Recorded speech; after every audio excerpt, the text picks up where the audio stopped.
বিপিএলে রংপুর রাইডার্সকে ৪৬ রানে হারিয়ে প্লে অফের দৌড়ে টিকে থাকলো খুলনা টাইগার্স। নাইমের সেঞ্চুরিতে ২২০ রান করে খুলনা, জবাবে সৌম্যর 50-তে ১৭৪ রানে থামে রংপুর। টানা ৪ ম্যাচ হারল সোহানের দল। টিকে থাকার লড়াই। খুলনা টাইগার্সের ব্যাটিং হলো দারুণ। কৃতিত্ব নাইম শেখের, মিরাজকে নিয়ে শুরু, এরপর বশিষ্ঠ অঙ্কনের সঙ্গে জুটি গড়েন।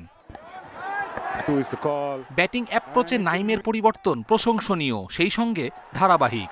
রংপুরের পেস স্পিন দুটোই সামলেছেন দারুণভাবে। পাওয়ার হিটিংয়ে এখন অনেক পরিণত নাইম। ৩৩ বলে তার 50, যেখানে 5টা ছক্কা।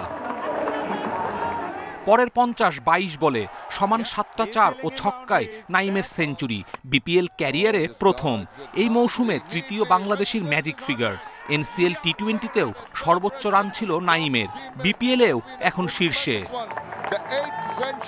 নাইমের 62 বলে অপরাজিত 111, সাথে বশিষ্ঠর 36 আর অঙ্কনের 29 রানের ক্যামিও। খুলনার বোর্ডে 4 উইকেটে 220 রান, আসরের দ্বিতীয় সর্বোচ্চ। রংপুর রাইডার্সের টপ অর্ডার ভুগছে নিয়মিত, এদিনও একই অবস্থা। তৌফিক সাইফের দ্রুত বিদায়, পাকিস্তানি ইফতেখারও অবদান রাখতে পারেননি। প্রতিনিয়ত আস্কিং রেট বেড়ে ম্যাচ আরও কঠিন হয় রংপুরের জন্য। এক প্রান্তে সৌম্যর লড়াই, 3 ছক্কা 5 চারে 31 বলে তোলেন 50, কিন্তু নাইমের মতো বিশেষ পারফরমেন্স হয়নি।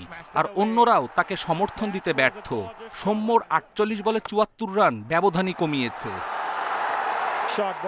মুশফিক হাসান নেন 3 উইকেট, নওয়াজের জোড়া শিকার।